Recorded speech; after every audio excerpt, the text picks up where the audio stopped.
آئیے رسول اللہ کے چشمہ مبارک آنکھ اللہ رب العزت نے کتنی حسین اور کیسی باوقار اور کیسی جو ہے صاحب کرامت آنکھیں پیدا کی تھی۔ امام قاضی عیاض رحمۃ اللہ تعالی علیہ اپنی کتاب الشفا جلد نمبر 1، یہ کتاب الشفا کے جو حوالے دے رہا ہوں، یہ امام قاضی عیاض بہت بڑے بزرگ گزرے، بہت بڑے محدث گزرے، ان کی کتاب الشفا رسول اللہ کی بارگاہ میں مقبول ہو چکی ہے۔ جس وقت انہوں نے کتاب لکھی تھی، ان کے بھتیجے کے خواب میں رسول اللہ تشریف لائے، ارشاد فرمایا کہ قاضی عیاض کی کتاب ہم نے اپنی بارگاہ میں قبول کر لی ہے، بارگاہ رسول میں مقبول کتاب ہے، اس کی جلد نمبر 1 صفحہ 55۔ وہ کہتے ہیں انا عائشہ قالت کان النبی صلی اللہ علیہ وسلم یرا فی الظلمات کما یرا فی الضوء، کہتے ہیں کہ نبی پاک صلی اللہ تعالی علیہ وسلم کے چشمہ مبارک کا عالم یہ تھا کہ حضور اندھیرے میں بھی ایسے ہی دیکھتے تھے جیسے اجالے میں دیکھتے تھے۔ سرکار کے لیے اندھیرا اور اجالے میں کوئی فرق نہیں تھا، اندھیرے میں بھی آپ ویسے ہی دیکھتے جیسے ہم اجالے میں دیکھا کرتے۔ امام قاضی عیاض کے علاوہ اس حدیث پاک کو امام بہقی نے بھی دلائل النبوت میں لکھا، صفحہ اس کے جلد حدیث نمبر 2323۔ خطیب بغدادی نے بھی اس کو لایا تاریخ بغداد رجال نمبر 2288۔ ابن جوزی نے بھی عبدالرحمن ابن جوزی نے بھی الوفا باحوال المصطفیٰ صفحہ 396 پہ لایا۔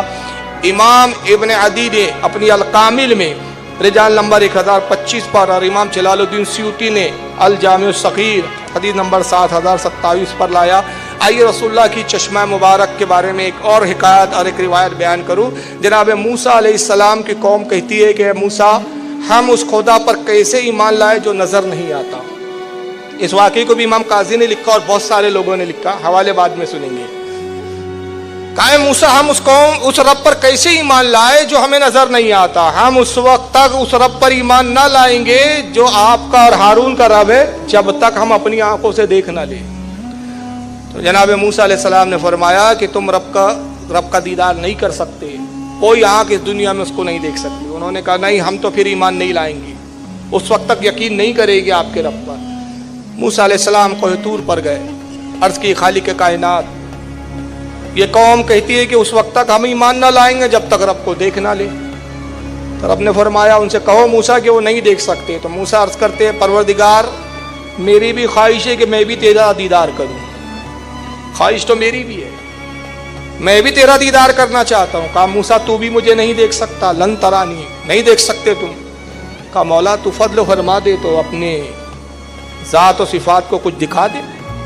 ارشاد فرمایا اے موسیٰ ایسا کرو اپنی قوم میں سے 40 لوگوں کا انتخاب کرو۔ اب پوری قوم تو نہیں آ سکتی، نہ پوری قوم پہ ایسے لائق کے لوگ ہیں کہ جو میرا دیدار کرے۔ 40 لوگ ایسے چنندہ چن لو جو تمہارے نزدیک بڑے پارسا اور متقی ہو، اور پھر ان کو کوہ طور پر لے آؤ، وہاں ہم اپنا دیدار کر رہے ہیں۔ جناب موسیٰ علیہ السلام نے اپنی قوم میں اعلان کیا کہ 40 لوگ ایسے تیار ہو جائیں جو پرہیزگار ہو، اور پھر آپ نے خود ہی 40 لوگوں کو چنا اور 40 دن تک روزہ رکھنے کا حکم دیا گیا۔ موسیٰ علیہ السلام بھی 40 دن تک روزے رکھتے گئے۔ ظاہری اور باطنی طور پر جب یہ خوب پاک صاف ہو گئے، غسل کیا، نئے لباس زیب تن کیا، اور اس کے بعد عطر وغیرہ سے اپنے آپ کو معطر کیا، کوہ طور پر پہنچے 40 لوگوں کے ساتھ۔ رب نے ارشاد فرمایا اے موسیٰ پہاڑ کی طرف دیکھو، ہم اپنی لامحدود صفات میں سے ایک صفت کی ایک تجلی کو ظاہر کریں۔ اگر یہ پہاڑ اپنی جگہ قائم رہ سکے تو تم کچھ دیکھ پاؤ گے۔ قرآن میں اس کا تبصرہ موجود ہے، بس تجلی پہاڑ کے پر نازل ہوئی، پہاڑ جل کر راکھ ہو گیا۔ چونکہ حضرت موسیٰ علیہ السلام نبی تھے، نتیجہ یہ ہوا کہ جناب موسیٰ علیہ السلام تو بے ہوش ہو گئے، لیکن یہ 40 کے 40 جل کر راکھ ہو گئے۔ جب جناب موسیٰ علیہ السلام کو ہوش آیا تو دیکھا یہ راکھ کا کوئلے کا ڈھیر بنے بیٹھے ہوئے، تو آپ رونے لگے، سجدے میں گر گئے، کہا خالق کائنات یہ تو 40 جل کر راکھ ہو گئے اور ہم تو کچھ نہ دیکھ سکے، بس ایک بجلی نظر آئی، اس کے بعد کچھ نظر نہ آیا، تابی نہیں تھی دیکھنے کی۔ رب قدیر اب میں اپنی قوم میں جاؤں گا تو قوم مجھ پر عیب لگائیں گی، الزام رکھیں گی، کہیں گی کہ اے موسیٰ تم لے گئے اور خود ہی قتل کر دیا اور کہا کہ اس طرح ہو گیا، واقعہ بڑھ کے سنا دیا، قوم یقین نہیں کریں گے۔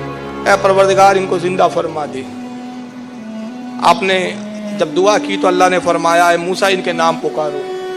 آپ نے نام پکارنے شروع کیے، جس کا نام پکارتے تھے اس کے جسم کے جو راکھ کے اعضاء تھے ہوا میں معلق ہوتے، جسم بنتا، روح ڈلتی، زندہ ہو جاتے۔